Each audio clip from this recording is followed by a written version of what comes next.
From the beginning, coalition flyers effectively neutralized the Iraqi army's ability to attack.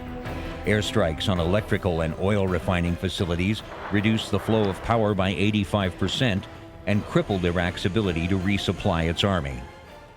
Scud missile is a dumb piece of stupid, equipment. Had no right, just accidentally hitting one of our barracks like that. But it did. So the psychological aspect of the Scud capability that existed there was the real impact of it, not the tactical impact, not the battlefield impact, just the psychology of having to sit there and watch this guy toss Scud missiles at us and not being able to do anything about it or anything effective. Only hours into the air war, Saddam Hussein was left with only a single offensive option. On the second day of the war, Iraq launched 8 Scud missiles. 7 of those aimed not at coalition forces, but at Israel. Scuds landing in Tel Aviv and Haifa caused serious injuries and damage. Much like the German rockets of World War II, Scuds have no internal guidance system and are incapable of hitting any target smaller than a city. As a result, their military value is insignificant. Scud missile is a dumb piece of stupid, equipment. Had no right, just accidentally hitting one of our barracks like that. But it did. So the psychological aspect of the Scud capability that existed there was the real impact of it, not the tactical impact, not the battlefield impact, just the psychology of having to sit there and watch this guy toss Scud missiles at us and not being able to do anything about it or anything effective. They are a terror weapon, and the belief that Saddam Hussein had chemical warheads for his Scuds only increased that fear factor. The targeting of Israel was Saddam Hussein's attempt to fracture the coalition and, in effect, end the war. He knew that Arab states would refuse to fight side by side with the Israelis. If he could provoke a military response, the coalition would collapse. The real key to keeping Israel out of the war was a little-known air defense system that soon became one of the heroes of Desert Storm, the Patriot missile. Our mission is to provide airspace control for friendly fighter forces and also weapons control for those same aircraft.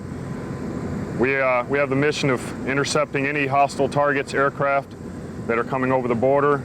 We also provide early warning of missile attack against specific sites in this area, within our area of responsibility. We had an event this morning where missiles were launched at us from Iraq. We're still finishing up from that, people going around checking the area, make sure everything is all clear. We work together with the Patriot missile defense system, forwarding information up the chain of command on exact events of what happened.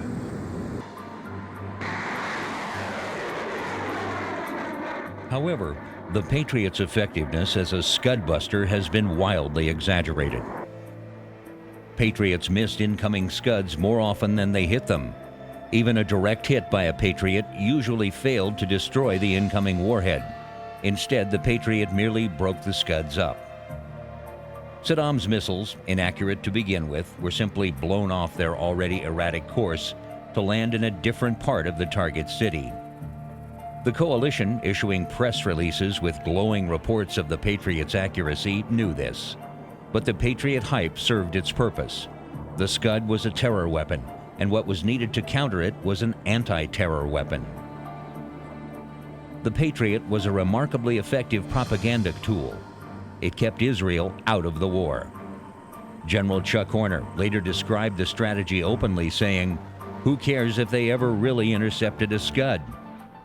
The perception was that they did. If you have an anti-terror weapon that people perceive works, then it works. Even with the Patriots in place, the Scuds kept coming. We had a Scud alert when we went back to draw the new tanks quite a few times, and out in the field, you know, we stayed in MOP 2 a lot of the time. Okay, we had our MOP suits on, and a lot of times we'd have our boots. So, you know, if an alert was called, you could don your mask and put on your chemical gloves and, you know, get everything sealed up like it's supposed to be. Had a couple guys, you know, some of the equipment we had when we first got there was the old M25 mask, and I'm sure they used it back through the 60, maybe the 48. You know, it was just a one-piece face shield mask. And a couple people had problems with them, and I mean, they freaked, even though, you know, we didn't actually get the chemical didn't hit us. But I mean, I'm glad I didn't have a problem with it. A lot of people were really scared about that. Yeah, I remember the first night, January 17th, when we heard about the first airstrikes. We had just actually gone to bed that night, and one of the girls came in our tent and said, they just announced on the radio they're just attacking. So I was like, girls, get your gas masks ready. And sure enough, 5-10 minutes later, the chemical alarms go off, and we all head for the chemical treatment plant where we were working at that time at Camp Eagle 2. And we ended up there for, I think 5 or 10 minutes later, they were calling all clear over the radio. That was a relief to know that we had at least over-prepared, and that it was not going to be as bad as we thought. But the chemical alarms did keep us busy most of the night, most of the time, because they would fire a Scud. As soon as they'd fire it, they'd sound the chemical alarms, because we honestly didn't know if it was a chemical Scud or a high explosive Scud, most of which were high explosive. The Patriot batteries were stationed there where we were at Camp Eagle 2, and they didn't know their capability. So the first Scud that came flying toward our camp, they fired 14 Patriots at it. The first one took it out, and the other 13 just kept on going. So they realized, okay, our technology is also superior. We learned immediately. And so it was a learning curve for everybody, honestly, at the beginning of the air war. You lay down to sleep and wake up and almost be drowned in the sweat and stuff that's in your mask, you know, from where you're sleeping. And, you know, I mean, you get used to it, but I mean, it's still hot. Not quite as hot as being in port. On February 25th, a Scud struck a barracks in Dhahran, killing 28 Americans. A nearby Patriot fire unit should have intercepted the incoming missile, but the crew never saw it. That was in Dhahran. Ironically, my next door neighbor was a major with the reserves. It was a reserve unit that had gotten hit and had lost, I think, 21 people. And my next door neighbor back home in Pennsylvania, in Concord, Pennsylvania, he was mobilized, and we ran into each other after the war. We actually ran into each other before the war, but after the war, he was telling me about how difficult that was. He would describe the Patriot would go up, and you would hear a loud, high-pitched pop, and that would take care of Scud. The night he was supposed to be in the barracks where those young men and women were killed, most of them in their early 20s, reservists from Pennsylvania. And he went off to get a cup of coffee to write a letter to his wife that night. And it was becoming normal-place to hear a Patriot go up and you hear the loud pitch pop. I mean, it just became part of the everyday routine to hear that. And that night he was writing a letter, and he heard a low bass thud, and the ground underneath him shook. And very difficult to hear him recall that. Designed to operate for only 8 hours at a time, many Patriot units were kept on alert 18 to 20 hours a day.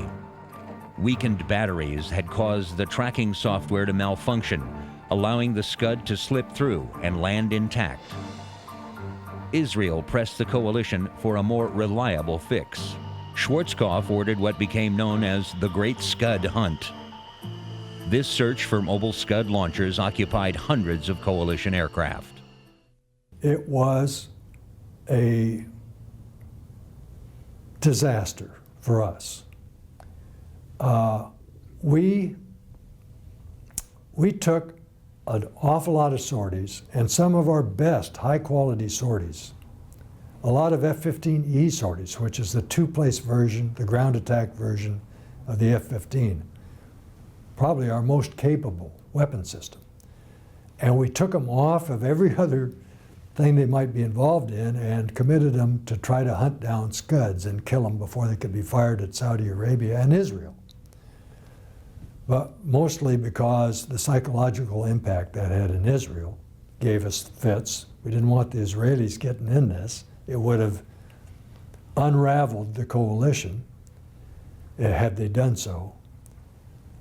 So stopping the Scud attacks on Israel was a big issue for us. And the Army lost 20 or 21 people in that barracks in Dhahran that was hit by a Scud missile. That was our biggest loss in the whole war. So it drained off a lot of high quality sorties that we could have used in other places, and in general we weren't effective in stopping those attacks.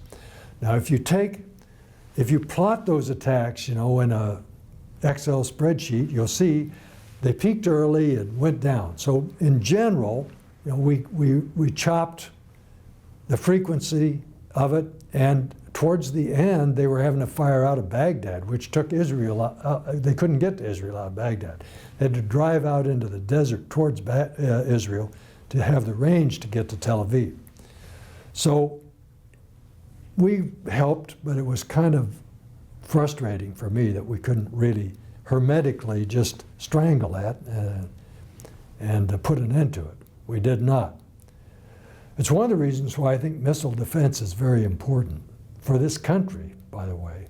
Defense against, if we last 1,000 years, and we hope we will, hope this United States lasts 1,000 years and longer, somebody's going to attack us with missiles. We don't have a missile defense today, and we could have. The technical problems are difficult, but we know how to solve them, most of them, all of them. It's the political and bureaucratic problem that we haven't been able to solve. And part of that is inter-service politics. Who's going to operate missile defense? Is that the Air Force? Is that the Army? Is that the Navy off of boats? Who's going to do it? That has been as big a problem as any in trying to solve this, is trying to protect rice bowls. Who gets the mission? That's a terrible commentary on senior service leaders who should put the country's interest ahead of their organization, certainly. Although aerial surveillance could easily pinpoint the location of a launch, well-trained Iraqi crews could be packed up and on the move in 10 minutes, safely hidden away long before the attackers arrived. Despite the limited damage inflicted by Iraqi missiles, the coalition committed important air assets and special forces units to eliminating the Scuds and their launchers. The U.S. Air Force organized air patrols over areas where Scud launchers were suspected to operate, namely western Iraq near the Jordanian border, where the Scuds were fired at Israel, and southern Iraq, where they were aimed at Saudi Arabia. A-10 strike aircraft flew over these zones during the day, and F-15Es fitted with lantern pods and synthetic aperture radars patrolled at night. However, the infrared and radar signatures of the Iraqi TELs were almost impossible to distinguish from ordinary trucks and from the surrounding electromagnetic clutter.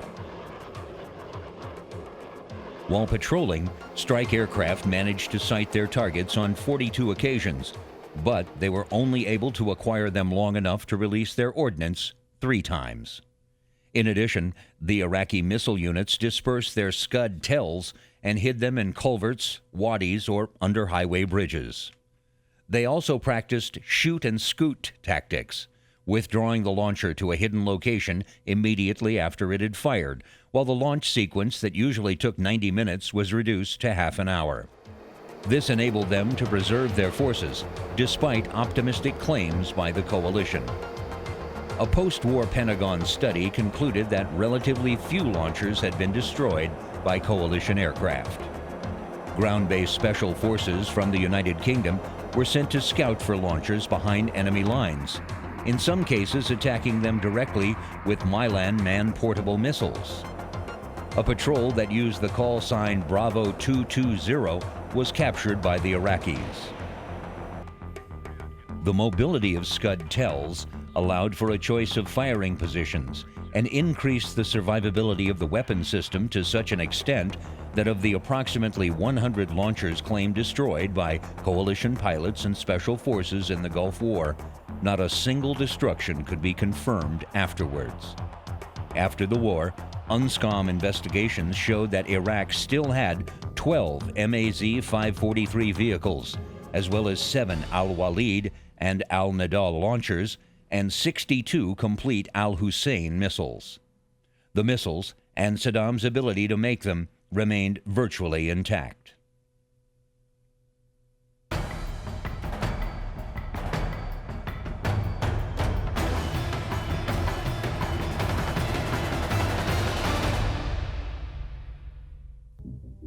The commander of coalition forces, General Norman Schwarzkopf, called it preparing the battlefield. He knew that neither intense diplomatic efforts nor the condemnations of the United Nations were likely to persuade Iraq to leave Kuwait. The problem would be decided by military action and by battle on the ground. For his ground offensive to work, the opposing Iraqi land forces had to be hit hard from the air. The Iraqis possessed the 4th largest army in the world. They were well equipped and dug in. They needed to be softened up. This is where air power was brought into play with devastating effect. From the start of the shooting in January 1991, Iraq's ground forces were subject to incessant attack. By the end of the month, as the interdiction campaign progressively smashed Iraq's air power, command and control networks, more and more coalition air assets were free to be turned against Iraq's troops, artillery positions, supply centers, and lines of communications, destroying their effectiveness for the land battle to come. It was incredible. I'd never seen such a display of flying power in all my life. I mean, you would look up and you would just see everything. The black specks of the B-52, they're so high up, and you see the lower flying aircraft, the F-14s, the F-18s, and as you're looking up, suddenly you're just out of relapse or out of reaction. You're ducking because A-10s just flew over your head because they keep up with the sand dunes. And so it was incredible. At that same time, the Marine Expeditionary Force were mounting false amphibious assaults. They would try to charge toward the one island. There was an island just off of Kuwait City in the Persian Gulf that Saddam had also secured. The MEF would mount up and do practice runs on that island, and they would just stop short of the island, turn around, and come back to their base. And so there was a lot of fear tactics that we were using at that point. Using a lot of putting up, taking damaged fuel lines, damaged helicopters, damaged fueling trucks, things that we cannot use, setting them out in the middle of nowhere and just piling it up, making it look like it's operational to Iraqi intelligence, and they would in turn divert whole divisions of troops over because we had them thinking we were going to do something there. And what it did, it ended up effectively in many ways dividing up the Iraqi army before we even started fighting them. Giant B-52 bombers unloaded thousands of tons of explosives on Iraq's best troops, the Republican Guard, which was being held back as a mobile reserve. The EW called out the possibility of a threat. The Iraqis had gotten pretty smart and they did not turn their radars on for any length of time. We had an explosion on the left side of the aircraft that we could tell was aft. It caused the aircraft to roll in about 10 or 15 degrees of bank. It was hard to tell because, like I said, we were in the process of doing S-turns the way it was. And when I looked out, I saw one go just off to my right side, just in front of the wing, and then a second one about, what I think, about 100 yards or so to the right of the aircraft. So the maneuvering and the jamming that the EW was doing probably saved, well, he did save us from taking at least 2 more, if not 3 more hits. I wasn't too concerned about the situation until I read the maintenance report of all the near misses and the possible damage that could have been done, and the over 65 holes that were in the airplane. When I saw that, then I wished I could have had a cold drink of some kind. Clearly, the coalition ground offensive was coming, but without aerial reconnaissance, the Iraqis could not know when and where. The Iraqi forces could do little to interrupt the constant bombardment. Their battlefield air defense system had been reduced to limited numbers of missiles and obsolete gun systems. Although a small number of Allied aircraft were shot down or damaged, the devastation of Iraq's army was complete. Once the fighting started, you know, he was disconnected from the theater. We put out, his command and control system went down immediately. So he could not receive reports from the front or give orders to anybody. That's why like 100,000 or so, maybe more, Iraqi soldiers deserted. You know, they weren't hearing anything from Baghdad. As far as they knew, they'd just been staked out in the desert and left to die. So our initial targeting included the command and control apparatus, the telephone system, landlines. Of course, we had other priority targets. We knew they had a nuclear weapons program, and we started the war with something like a dozen targets that were related to that activity. And then right at the end, the CIA came in with a bunch more. It was too late, you know, but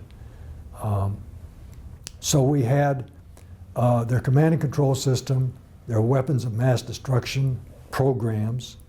Those were high priority targets from the first night. But we essentially put him out of business. He couldn't get news, and he couldn't give orders. And so the brain went dead immediately. We attacked the central nervous system. Didn't make any difference how much muscle he had after that. He had no control of it. When the coalition ground force moved, it moved fast. The assault burst upon the Iraqi army on March 24th. U.S. Marines, U.S. Army, Saudi, Kuwaiti, Egyptian, Syrian, and other Arab forces poured into Kuwait through engineer-blasted gaps in the Iraqi defenses. Far to the west, American airborne and air assault troops, in company with a French light armored division, were racing north through the Iraqi desert, heading for the Euphrates, with the aim of cutting off all Iraqi forces in the Kuwait theater of operations. In the center came the main punch. The U.S. Army's 7th Corps, a heavily armored 5-division force, including the British 1st Armored Division, drove along the Kuwait-Iraq border, outflanking the main defense lines and engaging the Republican Guard. Already demoralized by weeks of bombing, they gave themselves up by the thousands. Clearing the minefields was the Blue 82.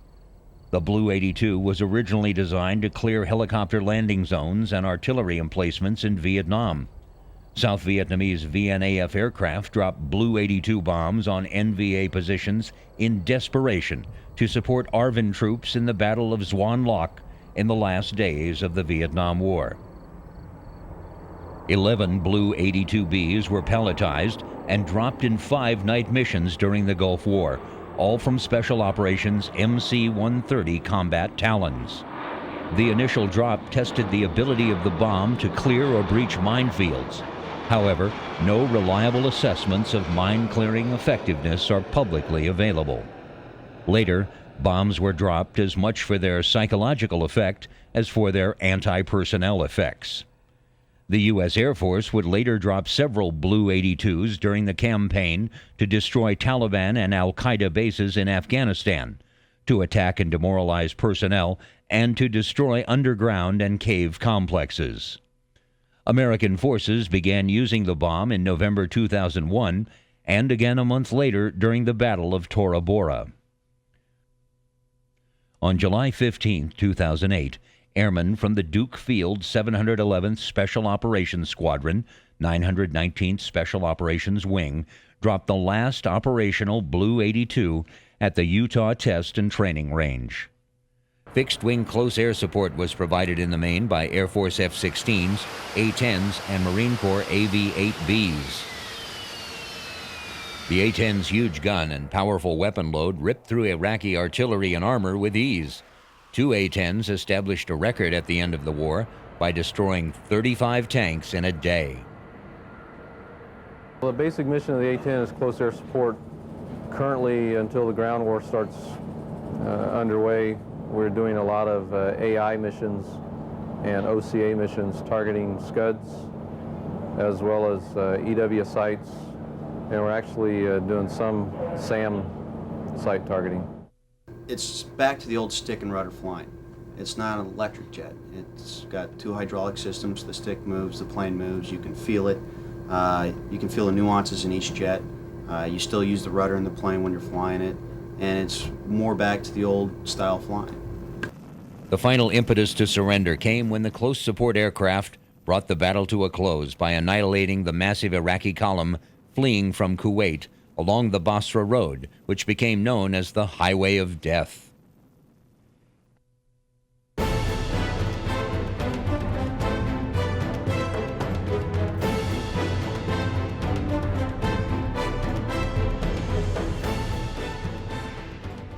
On the night of February 26-27, retreating Iraqi military personnel were attacked by American aircraft and ground forces on Highway 80, leading north to Iraq.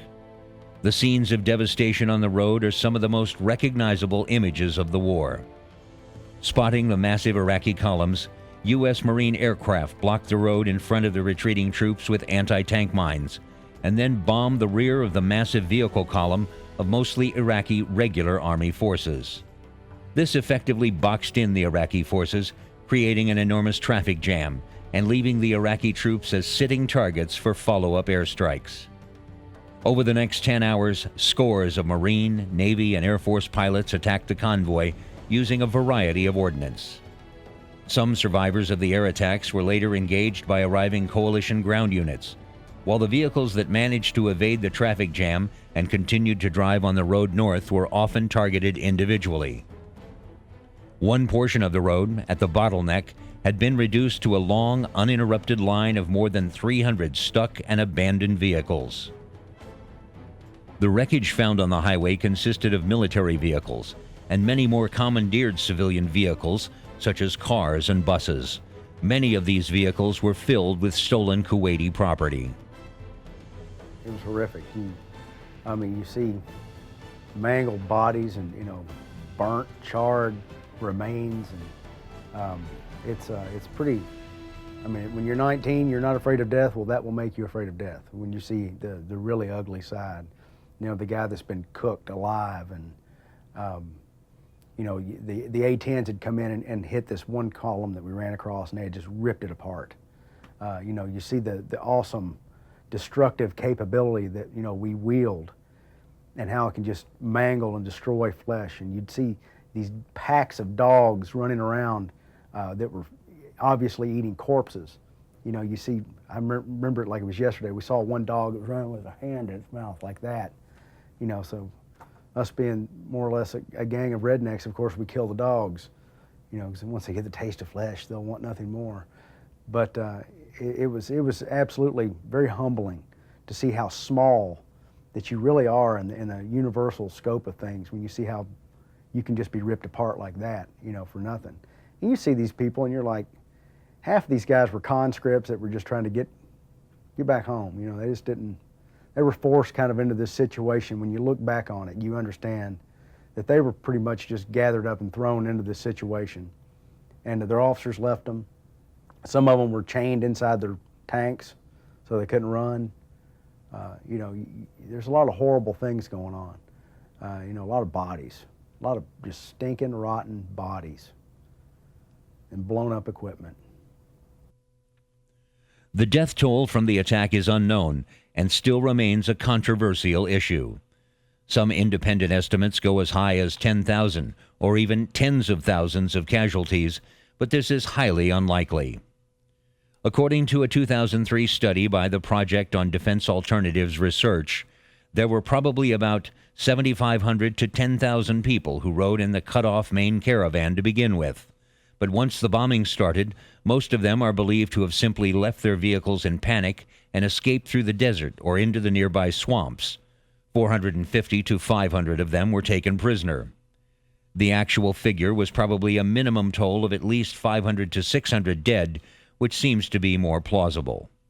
On and near Highway 8 to the east, Iraqi forces were trying to either redeploy, to stand and fight, or simply escape. Many of them belonged to the elite Iraqi Republican Guard's 1st Armored Division. This elite force was engaged by the U.S. ground forces, consisting of 9 artillery battalions and a battalion of AH-64 Apache helicopter gunships. Hundreds of Iraqi vehicles were systematically destroyed along a 50-mile stretch of the highway and at scattered points across the desert. This engagement, which wasn't known to media and the public, still remains relatively obscure, even as the most of the graphic images of scorched corpses, commonly attributed to the Highway of Death attacks and often considered among the iconic images of the war, were actually taken on Highway 8 and not on Highway 80. A large column of remnants of the Hammurabi Division, attempting to withdraw to safety in Baghdad, were also engaged and obliterated a few days later, deep inside the Iraqi territory, in a controversial post-war turkey shoot-style incident known as the Battle of Rumelia. We try to be as professional in our job as the people in the Air Force are in theirs. But to tell you the truth, it helps my morale, I think, more than any lift we can give anybody else's morale, because to see people pulling together in such good spirit as we've seen out here today, I'm not afraid to use the word inspiring. It inspires me, I'll tell you. In just under 100 hours, the 500,000-strong Iraqi force in Kuwait and southern Iraq was finished, and Kuwait was liberated. The early air power advocates, the Billy Mitchells, people like that, said this is a revolutionary capability because we're going to win wars quickly and easily with minimum of casualties and so forth. Then along came World War II, and 8th Air Force lost more people than the entire Marine Corps lost in World War II. We think about invading Okinawa and Iwo Jima and Tarawa and so forth, and how many people the Marines lost. 8th Air Force by itself lost more air crewmen than the entire U.S. Marine Corps did in World War II. So the air power hadn't made war easier up to that point, for our guys anyway. But along came Desert Storm, and the Air Force loses 20 people in a 44-day war. And our total losses, Army, Marines, everybody, Navy, 140, something like that. And we knock over a very big Army, okay, that had had a 10-year war with Iran and acquitted itself pretty well. So here we finally made the dreams of the air power advocates come true. Iraq lost a total of 259 aircraft in the war, 122 of which were lost in combat. During Desert Storm, 36 aircraft were shot down in aerial combat. 3 helicopters and 2 fighters were shot down during the invasion of Kuwait on August 2, 1990. Kuwait claims to have shot down as many as 37 Iraqi aircraft. These claims have not been confirmed. In addition, 68 fixed-wing aircraft and 13 helicopters were destroyed while on the ground, and 137 aircraft were flown to Iran and never returned. The coalition lost 52 fixed-wing aircraft and 23 helicopters during Desert Storm, with 39 fixed-wing aircraft and 5 helicopters lost in combat. 1 coalition fighter may have been lost in air-to-air combat, a U.S. Navy FA-18 piloted by Scott Spiker. Other claims include an RAF Tornado GR-1A piloted by Gary Lennox and Adrian Weeks. However, the Tornado in question crashed to the ground due to pilot error on a different date than the supposed air-to-air kill is claimed to have taken place. 1 B-52G was lost while returning to its operating base on Diego Garcia when it suffered a catastrophic electrical failure and crashed into the Indian Ocean, killing 3 of the 6 crew members on board. The rest of the coalition losses came from anti-aircraft fire. The Americans lost 28 fixed-wing aircraft and 5 helicopters. The British lost 7 fixed-wing aircraft. The Saudi Arabians lost 2, the Italians lost 1, and the Kuwaitis lost 1. During the invasion of Kuwait on August 2, 1990, the Kuwaiti Air Force lost 12 fixed-wing aircraft, which were destroyed on the ground, and 8 helicopters, 6 of which were shot down, 2 of which were destroyed while on the ground. I wasn't disappointed to be done in 44 days. But I was disappointed that it ended when it did. We were about 24 to 48 hours from closing the loop across the top. You remember the Marine Corps did a direct frontal assault on Kuwait City, directly up the highway, and the Army did this big looping left hook to try to cut off the theater and capture essentially the equipment. Didn't much care about these young teenage soldiers, but we wanted to leave the Iraqi army without a lot of heavy equipment. We would have trapped it in theater. For a variety of reasons, I believe we stopped a couple of days short. And as a consequence, much of the equipment was salvaged by the Iraqi army and used immediately against the Shiite, the so-called Marsh Arabs down in the, towards the Gulf, and the Kurds, because, almost immediately there was a revolt in the south, down around Basra, and up in the Kurdish territory. And these revolts were put down quite savagely by equipment, including armed helicopters, that was sort of rescued from the theater by the fact that we stopped maybe 24, 48 hours too early. Now, I understand why we stopped, and I did not have the courage at the time to argue forcefully that we should continue for a couple of days, because I looking around the room, everybody else thought it was a good idea. Colin Powell was concerned about two things. One, we had been on a kind of worldwide public opinion high, and now we were killing people, Iraqi teenagers in large numbers.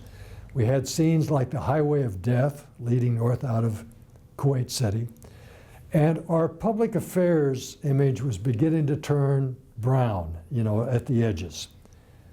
Powell was worried about that, and he was right to worry about it. And the other thing he worried about was Iran. We were about to emasculate the Iraqi armed forces that were really the counterbalance for Iran at the north end of the Persian Gulf. And so I think he made the mistake of recommending that we stop and convincing both Schwarzkopf and the president that we had done enough. This was a magnificent victory, as it was, and that we should call a halt before it turned into something that was really a little more than we wanted. I would have argued that we should continue for another 24 to 48 hours. I think if we had, Saddam would have fallen. We would have never had Iraq II and all the trouble associated with that, and so forth. But, 20/20 hindsight is not good enough, and I certainly didn't stand up on my hind legs and demand that the president take a phone call from me that continue the war. Actually, I was sitting with the rest of the chiefs over in the Pentagon when Powell called back from the White House and told the vice chairman, Dave Jeremiah, that the president had decided to stop at midnight tonight. And so I sort of got the news along with everybody else and didn't have a chance to intervene had I wanted to, but I wouldn't have anyway.